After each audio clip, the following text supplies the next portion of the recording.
Alright, what's up guys? My name is Zach, and today I am driving a 2023 Honda Civic Sport Hatchback. Up front is a 2.0 liter inline-4, and down below is a 6-speed manual transmission. Now I am super excited to be driving this Civic Hatch for two reasons: the naturally aspirated 2-liter and the 6-speed manual. This is a dying breed of car. If you want a normally aspirated stick shift car, you're really down to three options: this, the Mazda 3, and the Subaru Impreza, which in 2024 is losing its manual option, so it'll be down to just the Mazda 3 and Honda Civic. So if you're in the market for a vehicle with a manual transmission and a naturally aspirated engine, this is one of your best options, and I'm excited to share that with you today. But before we get on to anything else, I have a website, zackpradel.com, where you can buy stickers and other merchandise when it becomes available. You could also submit your own vehicle to be reviewed by me through a quick and easy submission form, and you get a video of your car just like this one, and you could read my behind the scenes blog to see what I'm filming before it comes out on the channel. But let's get back to that 2-liter under the hood. Well, there are two engines offered here in this generation of Honda Civic: the 2-liter inline-4 that this car has, or the 1.5-liter turbocharged inline-4. Now, the 1.5 turbo is a really good engine in terms of power, but in recent times, Honda has had oil dilution issues with that engine, meaning some of the gasoline is getting into the crankcase oil, and that can cause some serious issues. Gasoline is not a lubricant, so those areas that need lubrication might not get it. This 2-liter doesn't have those issues. It doesn't have almost any issues at all. Honda has been using this since 2001 in one form or another. Of course, they've updated it and changed it in the last 22 years, but for all intents and purposes, it's actually still the same engine. And actually, the Formula 4 racing series in America uses this exact engine down to the horsepower and red line. So if it's good enough for a race car, it's good enough for me. Speaking of horsepower, it makes 158 horsepower, which isn't terrible, but it's also not amazing compared to the 1.5 turbo makes 201. But like I said, I will gladly take reliability over a couple extra ponies. Like I said, paired to it is that beautiful, the sensational, the delicious 6-speed manual transmission. Honda knows what's up. They know how to do a manual transmission. They pretty much always have, and I hope that they always will. It feels great. The shifter has a fantastic throw. It makes a nice, satisfying click into gear. The clutch is light enough to be enjoyable, but heavy enough to have substance. And overall, it is a really good transmission. Now, it is a $0 option here on the Civic Sport, and I would highly recommend it because the alternative is a CVT. And Honda's CVTs are fine reliability-wise, but I don't like the feeling of them. They feel kind of weird to me.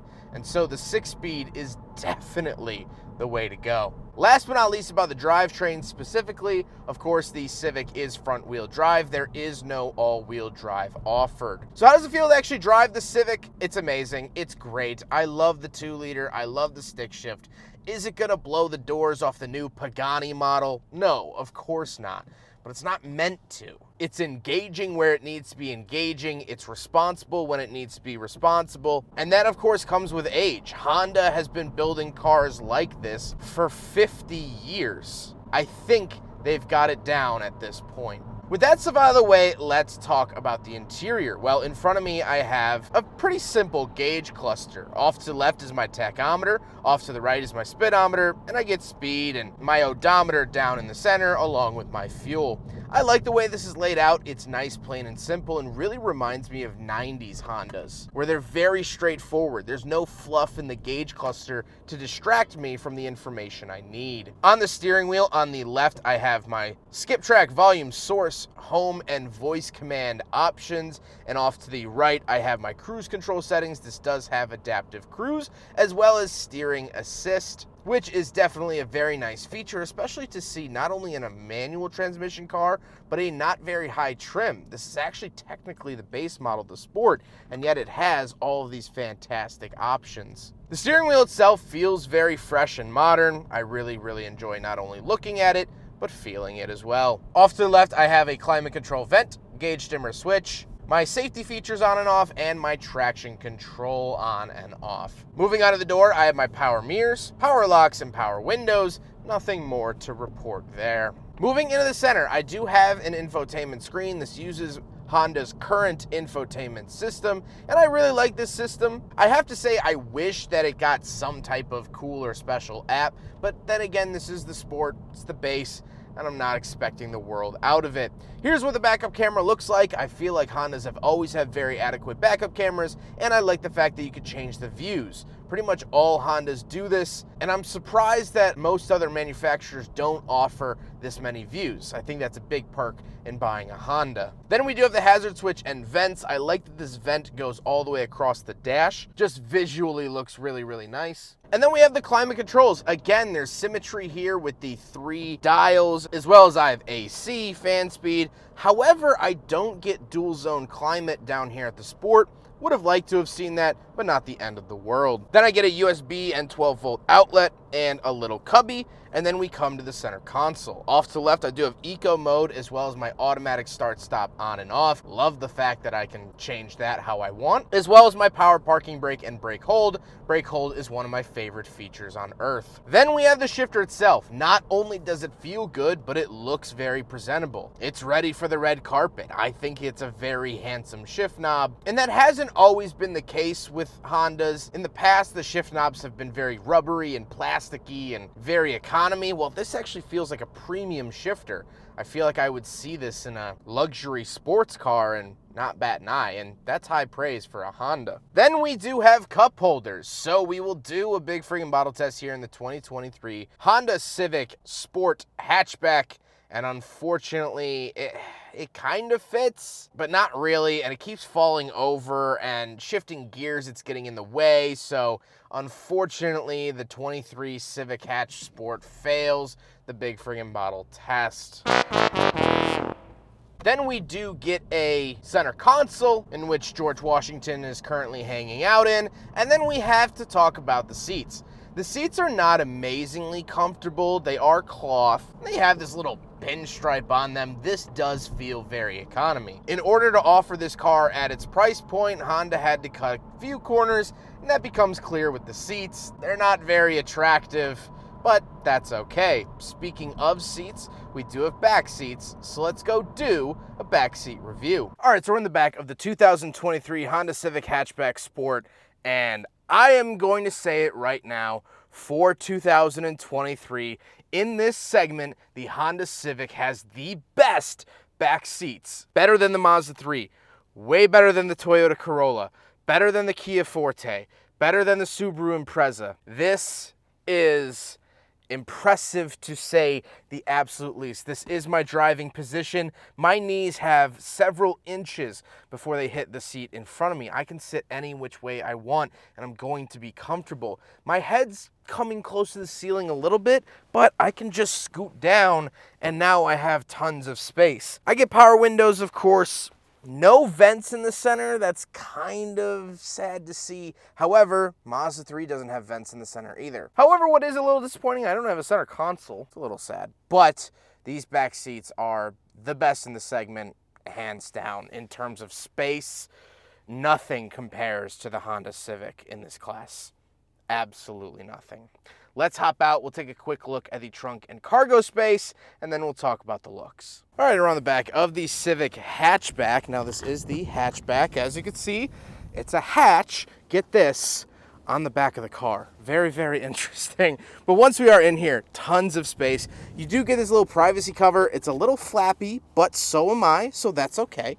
And down here, we do have some extra space down below, and that's where your spare tire and tools go. Interestingly, some cars in the modern era don't even come with spare tires, so the fact that this has one is pretty great. I don't get any crazy amenities back here, no candy dispenser or Gatorade jugs back here, but it's very simple, plenty of space, and of course that second row, the back seats do fold down, so with the hatchback, tons and tons of space, definitely way more than the Corolla or any sedan counterparts. Really, really love that. Now we gotta talk about the looks, and this is finished in lunar metallic, which is a $0 option. And I have to say it looks great. I like the black wheels with it. I think overall it's a very handsome car. And I think this generation of Civic is really closing in on one of the best designed ones, at least visually stimulating. I'm not in love with the rear hatch. I think it's a little bulbous, but overall I think this is done really, really well. With all of that being said, let's get on to my final thoughts. What do I think driving a 2023 Honda Civic Sport hatchback with the 2-liter and the 6-speed? Well, if you're fans of the channel, you'll know that last year I drove almost this identical car, but in 2022 and in Boost Blue as opposed to Lunar Metallic. So you might be asking yourself, Zach, why would you film that car again? You already did one. Well, there's two main reasons. First of all, for people searching for a 2023, they don't want to watch a video of a 2022. So I think it's good to re-up with newer models. But the second reason, and more important reason, is the fact that I feel as an automotive journalist, as a YouTuber, as someone in this space, it's important for me to sort of re-up my thoughts and feelings on particular cars. A lot can change in a year. My opinions can completely do a 180 in a year. And heck, maybe if I film one of these in 2024, I'll tell you it's the worst automobile ever made. But here in 2023, it's, well, the exact opposite. This is probably one of the best new cars you can buy on the market, so long as you don't need an SUV or a ton of cargo space. Not saying that the Civic is particularly bad, but you can obviously see this isn't going to fit as many people as a minivan. Why do I say it's one of the best vehicles on the market? Well, it all really comes down to that drivetrain. Everything in the interior is just kind of a bonus, but that drivetrain is the bee's knees. That's the important bit. That's what draws me to this car. An unproblematic engine with an unproblematic transmission. In today's market, that's hard to find because turbochargers, although they're great and make cars a lot of fun and give you a lot more power and bang for your buck, anytime a turbocharger is involved, there's a slight increase of risk of things that can break. There's more components on a turbocharged engine that are willing to fail. Not saying that all turbos are unreliable, but if you sit in a room with two people, the odds of one of them being sick is pretty low. But sit in a room with 1,000 people, odds are someone's got some type of bug. And that's also the same reason I don't like going to concerts anymore. Then you pair that to a tried and true 6-speed manual. It doesn't have any of these weird CVT tendencies. It just works. I put it into gear and then I go forward. And when it's ready to change gear, I move my hand and foot and it's in the next gear. The affordable manual car is going away in America. That's no surprise to anyone. And so if you're cross-shopping, I'll name its competitors here. If you want truly a competitor to this car, the Mazda 3 is available in front-wheel drive and manual. Now you can get that car in all-wheel drive, but you cannot get it with all-wheel drive and manual. Then you have the Subaru Impreza, also a 2-liter, but a flat 4, all-wheel drive and manual. If you're willing to step up and if you want turbocharging, you can also get the WRX in manual. And if you're willing to go with a turbocharge, you could also find the Volkswagen GTI in a 6-speed manual. If you're willing to go over to a sedan as well as turbocharging, the Kia Forte GT is a fantastic car and offered in manual. But as I recently filmed, the Corolla hatchback is no longer offered with the manual transmission unless you go with the GR, but that's a totally different cup of worms.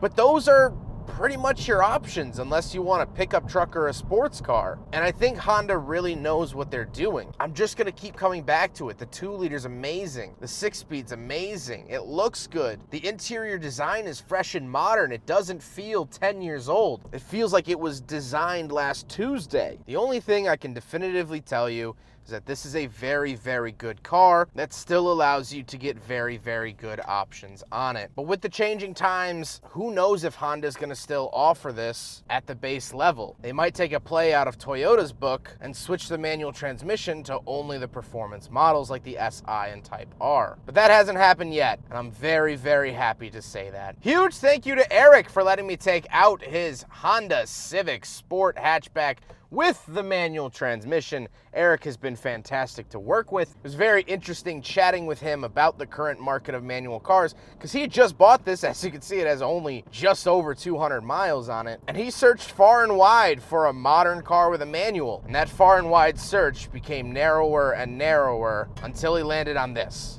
So it's been really, really fun to chat with him, and I can't thank him enough. But I hope you guys enjoyed the video. Don't forget to rate the video, comment on the video, and subscribe if you really liked it.